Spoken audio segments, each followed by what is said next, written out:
বাংলাদেশের বিরোধী দল বিরোধী মতকে দমন করতেন, কিভাবে বাংলাদেশের একটা গণতান্ত্রিক পদ্ধতির সরকারটাকে পরিবর্তিত করে কিভাবে ফ্যাসিজম কায়েম করা হয়েছিল সেই প্রসঙ্গে তিনি সাক্ষী ইতিমধ্যে দিয়েছেন।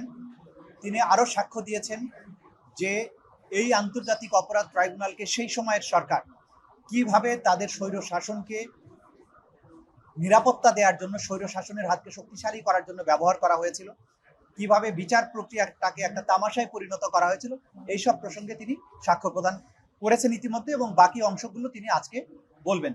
তিনি ৪৬তম সাক্ষী।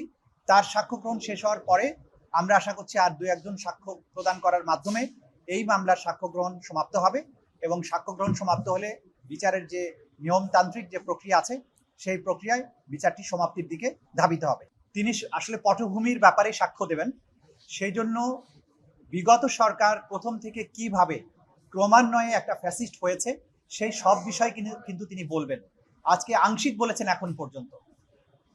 বিডিআর হত্যাকাণ্ড, শাপলা চত্বর হত্যাকাণ্ড এবং বিচার ব্যবস্থাকে ধ্বংস করা, এই কয়েকটা উল্লেখযোগ্য বিষয় বলেছেন। হিটলার যেভাবে দমন করতেন প্রতিপক্ষকে, এই সরকার যে আগের সরকার যেভাবে প্রতিপক্ষকে দমন করতেন, হিটলারের মতো সামঞ্জস্যতা আছে, সেগুলো তিনি বলছেন। পূর্ণাঙ্গ বক্তব্যের পরে একটা কমপ্লিট পিকচার আপনাদেরকে দেওয়া সম্ভব হবে। শেষ সময় বিশেষভাবে তিনি যেটা বলেছেন যে আদালত ব্যবস্থাগুলো যে তার ইশারায় চলতো এবং আদালতগুলো যে তাদের কৃতদাসের ভূমিকায় অবতীর্ণ হয়েছিল, সেই বিষয়গুলো কিন্তু তিনি বলার চেষ্টা করেছেন। বিগত সময়ে স্কাইপ কেলেঙ্কারির কথা তিনি বলেছেন, যে বিদেশ থেকে ডিকটেট করা হতো, পরামর্শ গ্রহণ করা হতো কিভাবে এখানে রায় প্রদান করা হবে, কিভাবে সাক্ষ্য গ্রহণ করা হবে, প্রসিকিউশনের সাথে জাজদের যে অনৈতিক আতাত, সেই প্রসঙ্গগুলো এখানে উঠেছে।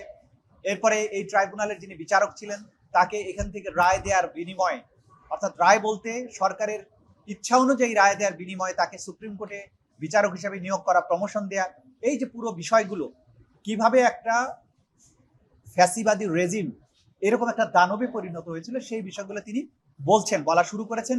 আংশিক বলেছেন, বাকিটাও বলবেন। আমরা আশা করছি যে আর খুব বেশি সাক্ষ্যর দরকার হবে না। নাহিদ ইসলাম আগামীকালকে সাক্ষ্য প্রদানের কথা আছে, এবং তার সাক্ষ্য গ্রহণের মাধ্যমে আর যে ফর্মাল একজন সাক্ষী আছে আমাদের, সেটার মাধ্যমে আশা করছি এই মামলার সাক্ষ্য গ্রহণ সমাপ্ত হবে।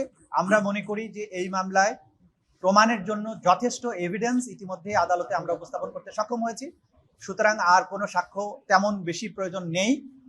সে কারণে এই বাকি দুজনের সাক্ষ্য গ্রহণ সমাপ্ত হওয়ার পরে আমরা মামলাটি সমাপ্তির জন্য প্রেয়ার করব। তার মানে যুক্তিতর্কের জন্য হয়তো পরবর্তীর দিকে আমরা যাব আশা করছি। যদি যেহেতু এখানে কোনো ডিফেন্সের পক্ষ থেকে সাক্ষী দেওয়ার ব্যাপার নেই, আসামি দুজন পলাতক আছেন, আর যিনি হাজির আছেন তিনি যেহেতু দোষ স্বীকার করেছেন, তিনি তো আর ডিফেন্সের সাক্ষী দেবেন না। সেই কারণে আমরা ধরে নিচ্ছি যে এখানে ডিফেন্স পক্ষের কোনো আর সাক্ষী আসবে না।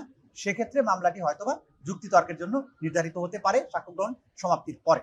এটা তো আদালত নির্ধারণ করবেন আমরা অকাট্যভাবে প্রমাণ করতে পেরেছি কিনা। আমাদের দিক থেকে আমরা যথেষ্ট মনে করছি, বাকিটা তো আদালত নির্ধারণ করবেন, এবং আদালত নির্ধারণ করে অ্যানালাইসিস করে তার বিচারে যদি মনে হয় যে যথেষ্ট সাক্ষ্য, অকাট্য সাক্ষ্য উপস্থাপন করা সম্ভব হয়েছে, তাহলে সেই অনুযায়ী তিনি বিচারিক পরবর্তী প্রক্রিয়ার দিকে যাবেন। আমাদের দিক থেকে আমরা মনে করছি যে যথেষ্ট শক্তিশালী অকাট্য সাক্ষ্য প্রমাণ ইতিমধ্যেই আদালতে উপস্থাপিত হয়েছে। দৈনিক বাংলাদেশ মিডিয়া, সত্যের সন্ধানে সারাক্ষণ।